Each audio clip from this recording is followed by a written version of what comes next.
Beleza? Espero que esteja tudo jóia com vocês aí, né? Então mais um videozinho aqui, né? Mais um vídeo a respeito das coisas que acontecem da vida, né? Então é o seguinte, eu vou contar um pouquinho da história do meu pai. Tá? Tem um monte de vídeo aí que eu tô lançando, tô colocando aí no YouTube, não sei se o pessoal tá gostando ou não, mas assim, a gente tem que deixar alguma coisa pra posteridade, né? Então vamos lá. O meu pai, o nome dele era João Bispo dos Santos, tá? Ele era oriundo de Teotônio Vilela, Alagoas. Ele é nascido em 1944, dia 15 de março de 1944, hoje falecido, né? Mas eu vou contar um pouquinho da história dele. Depois vocês vão me entender por que eu estou contando a história do meu pai, o que tem a ver com a situação do nosso país, né? Situação econômica e tal. Então o que acontece? Tá, continuando. O meu pai ele veio para São Paulo em 1968. Tá, ele juntou um dinheirinho na terra dele, que ele morava lá em Teotônio Vilela, Alagoas, né? E ele trabalhou, fez algumas economias e tal, e falou pro meu avô que eles queriam tentar alguma coisa aqui em São Paulo. Queria tentar lutar, estudar, fazer alguma coisa, né? Melhorar na vida, vencer na vida, né? Isso em 68. Tá, o meu avô abençoou ele, deu uma ajuda para ele, tudo. Ele veio para cá em 68, ele ficou 2 semanas desempregado. Tá, gente? 2 semanas desempregado. Isso mesmo que você escutou. Tá? Isso em 1968. Em 1964 houve o golpe militar. Tá, o senhor João Goulart foi destituído do cargo, foi afastado do cargo. Tá, e quem sabe história, conhece história, justamente porque era simpatizante de doutrinas comunistas. Tá, e simplesmente as Forças Armadas perceberam isso e simplesmente anunciaram, tá, a derrubada do presidente João Goulart, o Django, né? Então assim, foi instaurada a ditadura no país, ditadura entre aspas, tá, gente? Ditadura entre aspas, né? E o que acontece, né? Meu pai trabalhando tudo, ficou 2 semanas desempregado, arrumou emprego, começou a trabalhar. Ele trabalhou em 3 empresas, 3, tá? 1, 2, 3, tá? 3 empresas, tá? O primeiro serviço que ele arrumou foi de vigia noturno, tá? Não tinha experiência de nada, tá? Ele não tinha carteira assinada, ele não tinha curso de vigilante, não tinha nada, tá? Mesmo assim as pessoas deram uma chance para ele, tá? Ele era novo, tinha 20 e poucos anos, ficou um tempo lá, depois saiu, né? E teve uma outra empresa chamada Formetal, que era uma metalúrgica que estava começando no mercado, tudo, né? E ele simplesmente teve curiosidade de saber tudo, começou a trabalhar na Formetal. Depois que ele trabalhou na Formetal durante o período, ele foi, gente, pode acreditar, abordado no meio da rua, tá? Naquela época, as agências de emprego, elas colocavam mesas na rua para captar funcionário, tá? Vocês podem acreditar nisso. Pesquisa no Google aí para saber, tá? Vocês clicam no Google para vocês verem direitinho, que vocês vão ver que eu não estou mentindo, tá? Naquela época tinha muito emprego. E eles queriam montar uma equipe numa empresa que estava começando também, era uma empresa que estava começando no mercado, metalurgia, no segmento de móveis de aço para escritório. Meu pai trabalhando na Formetal, tudo, foi abordado na rua, tal, falou, quanto que você ganha lá na empresa? Eu ganho X. O que você faz lá na empresa? Eu faço o negócio de metalurgia, essas coisas, eu uso furadeira, eu uso serra, tudo coisa para madeira, para ferro a gente usa, né? E simplesmente na simplicidade dele, a pessoa falava, é o seguinte, vem amanhã lá, a gente toma um cafezinho, a gente conversa, eu estou montando uma equipe, nós estamos começando uma ideia, quem sabe talvez a gente consiga até aperfeiçoar o teu conhecimento e tal, mas quanto que você está ganhando lá naquela outra empresa? Aí meu pai falou, estou ganhando tanto, falou, mas é o seguinte, eu cubro a tua oferta, só para você vir trabalhar comigo, pode ser? Tudo bem, ele foi lá, gente, ele ficou 35 anos trabalhando naquela empresa. Tá, o nome da empresa é Security, fica em Guarulhos. Começou num fundo de quintal na Moca, tá? Foi lá que ele conheceu a minha mãe, em meados de 1970. Em 72 eu nasci, tá? E eu nunca vi o meu pai desempregado, eu nunca vi meu pai desempregado, tá? Isso tudo no tempo da ditadura, tá? Ditadura, que pra mim era regime militar. Tá? Naquela época era proibido fazer greve, no entanto tinha emprego para todo mundo. As montadoras de carro, tinha muito operário lá que ganhava mais do que advogado. Ganhava mais, ele tinha um acúmulo de serviço, ele ganhava mais do que um advogado, gente, pode acreditar nisso. Um advogado, um médico, qualquer coisa, eles ganhavam muito bem, era muito bem remunerado, muito benefício, plano de saúde horrores. Eu lembro que meu pai um dia, no Natal, o pessoal distribuía, começou com esse negócio de distribuir cesta de Natal, essas coisas, não era o costume deles, né? Nessa época não existia isso. E eles distribuíram, sabe o que, gente? Eu lembro isso aí como se fosse hoje, um panetone de 10 quilos. Tá? Vocês pensam no tamanho do panetone de 10 quilos. Cada um é um panetone de 10 quilos, nós demoramos 15 dias para comer aquilo. Tá? Eu lembro que a gente morava num quarto e cozinha. Aliás, era um quarto, tinha cozinha embaixo, eu lembro que era até na Rua dos Trilhos, né? A gente morava lá. Inclusive visito aquele lugar até hoje, que pelo que eu me lembro foi o primeiro lugar que eu morei junto com meus pais. Tá? E o meu pai, ele nunca ficou desempregado. Ele nunca. Então, resumidamente, gente, é uma coisa que eu gostaria muito de viver. Uma situação que o meu pai viveu. 2 semanas, arrumou um emprego, foi convidado a trabalhar numa empresa que estava começando, virou uma potência. Tá? Quem conhece a Security lá no Guarulhos, é Avenida Presidente Dutra, quilômetro 220 ou 230, alguma coisa assim. Tá? Sabe do que eu estou falando. Não sei nem se ela está existindo hoje. Meu pai se aposentou lá. Meu pai construiu casas, ele vendeu casa, ele comprou mais uma casa com 2 moradias. Tá? Isso tudo graças ao trabalho dele. Agora, essas pessoas que gostam de ficar falando de regime militar, ditadura, tal, ah, porque eu fui torturado, ah, porque isso, que aquilo. Gente, é muito simples de falar. Tá? Essas pessoas foram torturadas porque eram terroristas, porque eram comunistas. Entendeu? Eram pessoas que simplesmente não estavam nem aí com nada, jogavam bomba dentro de palácio, machucavam pessoas, assaltavam, sequestravam pessoas.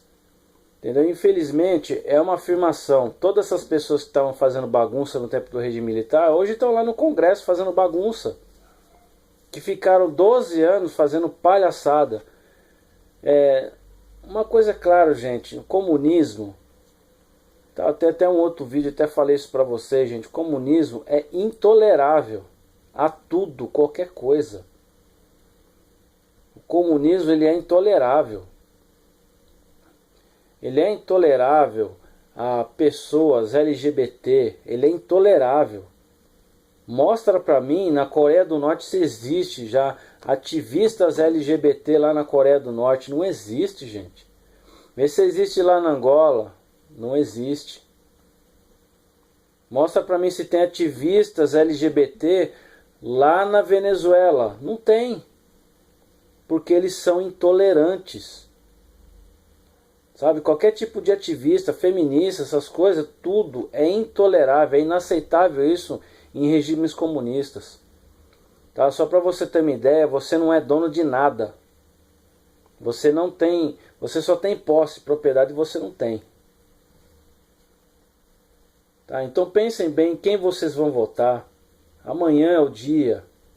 Tá? Pensem muito bem quem vocês vão votar. Vocês vão querer uma pessoa para ficar instaurando o comunismo, você ficar 5 anos numa faculdade, tá, para depois ganhar a mesma coisa que um operário, porque todo mundo vai ganhar o mesmo salário.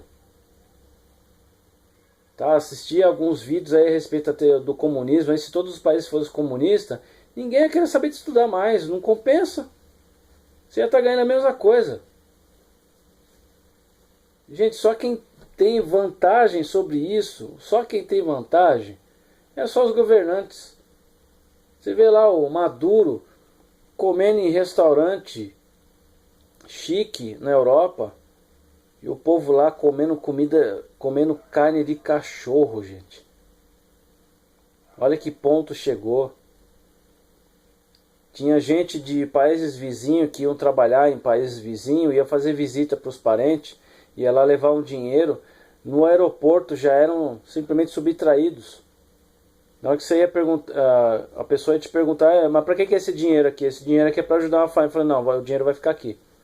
Você não podia nem ajudar a família, nem parentes. Se a pessoa chegou lá onde estavam lá os parentes dela, os vizinhos tudo magro, passando fome. E nem sequer você pode ajudar um parente seu que mora lá na Venezuela. Vamos fazer um outro exemplo, Coreia do Norte. Todas as fronteiras da Coreia do Norte são fortemente armadas. Por quê? Não é para ninguém entrar, é para que não saiam. Todos são controlados. Corte de cabelo, até o corte de cabelo, se você fizer um corte diferente, você pode ser considerado crime. Cristianismo. Cristianismo. Tá? Qualquer tipo de exercício de fé é intolerável no comunismo. É intolerável. Tá? Eu tenho certeza absoluta que se as Forças Armadas não tivessem entrado com uma intervenção militar naquela época, acho que talvez nem eu estava aqui para contar a história. Isso eu tenho certeza. Não estaria aqui para contar a história, meu pai não ia conseguir arrumar emprego, porque a intolerância para nordestino é muito grande para o comunismo. Tá? O comunista não gosta de nordestino. Tá? Pessoas que falam que foram torturadas, pessoas que falam que foram massacradas, que foram perseguidas, pesquisa sobre o tal de Colina para você ver. Pesquisa o tal de Colina para você saber. O que foi o Colina? Pessoas jogavam bomba no meio de faculdades, no Palácio de Justiça, eles jogavam bomba, eles matavam pessoas para dizer que eram contra o regime militar. Mas que regime militar tão ruim desse, que todo mundo estava empregado? Que regime militar que era esse, que desemprego era opção? Você ficava desempregado se você quisesse. Que regime militar é esse que dava plenos poderes para a polícia local agir de acordo com o que ele foi treinado para fazer? Hoje, infelizmente, polícia militar é uma instituição sucateada administrativamente, não pode mais atuar em forma alguma. Agora vocês ficam, vamos dizer assim, defendendo uma pessoa, ah não, porque eu vou baixar o gás para R$ 49. Olha, foi a maior sandice que essa pessoa falou na minha vida. Eu nunca vi uma pessoa falar tanta sandice do jeito que falou. Não parou para perceber que existem tributos. Tá? Existem vários tributos que você paga, vários impostos. Se você simplesmente esganar um dos bens bens de consumo que a gente usufrui, isso vai ser distribuído para os outros tributos. Pode ter certeza, gasolina sobe, álcool sobe, custo de vida sobe, transporte sobe, vai subir tudo. Só vai fazer uma distribuição de oneração, só isso. E agora acreditar numa história dessa? Pelo amor de Deus, gente. Isso não é uma eleição mais. Isso é uma luta entre o bem e o mal. E pode ter certeza, eu tenho orgulho de ter sangue nordestino nas minhas veias. Eu tenho orgulho disso. Tá? Meu pai é alagoano, eu tenho orgulho desse sangue aqui tá passando pelas minhas veias. A minha mãe é do interior de São Paulo, também tem orgulho de ser caipira, ó. Olha a cor da minha pele aqui, ó. Tá? Isso daqui é brasileiro, tá? Que é Brasil, filho. Tá? Nós somos uma raça privilegiada. Nós somos uma mistura de raça que consegue se adaptar em qualquer lugar do mundo. Vai pegar um suíço para viver aqui no Brasil para ver se ele aguenta viver? Não vive. Mas se você pegar qualquer brasileiro e colocar ali na Suíça, ele se adapta rápido, facilmente. Nossa raça é única. Nossa raça é maravilhosa, temos que sentir orgulho de ser brasileiro. Mais uma vez falo para vocês, meu pai não foi torturado porque ele estava trabalhando. Tá? Meu pai não foi torturado porque estava preocupado cuidando da família dele. Tá? E naquela época tinha plano de saúde, tinha um bom plano de saúde, podia ir direto fazer. Minha mãe fazia próteses dentárias direto pelo plano de saúde do meu pai. Nunca faltou nada pra gente. Agora vem querer falar mal de regime militar, pelo amor de Deus, gente. Não tem cabimento uma coisa dessa. Saibam quem vocês vão votar. Tá? E pela lei, pela Constituição nossa. Se o Bolsonaro não fizer o que a gente está almejando que ele faça, a gente tira ele do poder e coloca um outro. Tá? A gente não sabe o que ele vai fazer, a gente está botando muita expectativa. Que nós vamos conseguir, com a graça do Senhor Jesus, nós vamos conseguir sentir orgulho de ser brasileiro de novo. Eu tenho muita fé nisso. Eu tenho muita fé nisso. E chega, gente, de facada dizer que o cara é homofóbico, racista, machista, não sei o que, tudo que é teísta. Cara, atenção, não pode chamar de corrupto, né? Falar que o cara recebeu dinheiro para poder favorecer isso, aquilo. O cara tem 608 projetos de lei e só foi aprovado 2. Por quê? Porque não é de interesse pessoal de cada parlamentar, né? Mas agora vamos ver ele como presidente, né, gente? Vamos ver ele como presidente, como que ele vai agir, né? Só peço para vocês, gente, tenham consciência em quem vocês vão votar. Tá? Tenham consciência em quem vocês vão votar. E para aquelas pessoas que gostam de votar nulo, branco, essas coisas, fala que o Brasil é assim mesmo. Cara, vai se mudar para outro lugar, mano. Tá? Vai se mudar para outro lugar. Vai para o Paraguai, vai para o Uruguai, vai para o Chile, vai para qualquer lugar. Tá? Tem muita gente que pega e fala, não vou votar porque eu não quero ficar de consciência pesada caso ocorra alguma coisa errada. Fala, você é responsável com todo mundo. Você é responsável como todos nós. Se eles estão lá no poder, é porque a gente aqui é que permite. Eles precisam do nosso voto. Se não tem voto, não vai conseguir. Vários que não vão voltar mais. Só vai até 31 de dezembro, dia 1º de janeiro já estão desempregados. Vai ter que procurar um trabalho, né? Acabou a mamata, né? Aí depois ficar mendigando o carguinho público para quem foi eleito, né? E vai ficar puxando o saco dos outros, né? Com certeza. Então, gente, é isso que eu tenho para falar para vocês, tá? Eu gostaria muito de reviver o que o meu pai viveu, porque foi muito louvável. E a gente teve muita alegria com isso. Meu pai comprou a casa dele, comprou o carro zero, comprou um carrinho zero para ele, tudo fruto do trabalho dele. E eu um dia, se Deus quiser, eu vou conseguir ter essas coisas também. E eu espero, com a graça de Deus, que a gente possa ser governado por uma pessoa que pelo menos seja temente a Deus. Como fez Davi e como fez Salomão também. Né? Que primeiramente Salomão pediu a Deus para ter sabedoria, não pediu para ter riqueza, para tipo os inimigos dele fossem derrubados, nada. Ele falou, só quero sabedoria para poder agradar a ti, primeiramente te agradar, né, Deus, e depois poder reinar com sabedoria, com justiça, segundo a tua palavra, segundo a tua vontade. A gente tem que se espelhar nisso. Se a gente não tiver um governante que não for temente a Deus, acabou, gente. Aí não tem mais jeito mesmo. Tá? E esse povinho que fala que o Brasil é assim mesmo, que todo político rouba, cara, você está simplesmente fora de estação, você está fora de qualquer tipo de precedente. Tá? Então, gente, fiquem com Deus, curtam o vídeo, se quiser compartilhar, compartilha. Tá? Se quiser comentar, comenta também, é interessante. Puder acrescentar alguma coisa boa, legal. Se simplesmente for para criticar, então nem critica, já coloca não gostei, pronto, tá bom? Deus abençoe a todos e fiquem com Deus.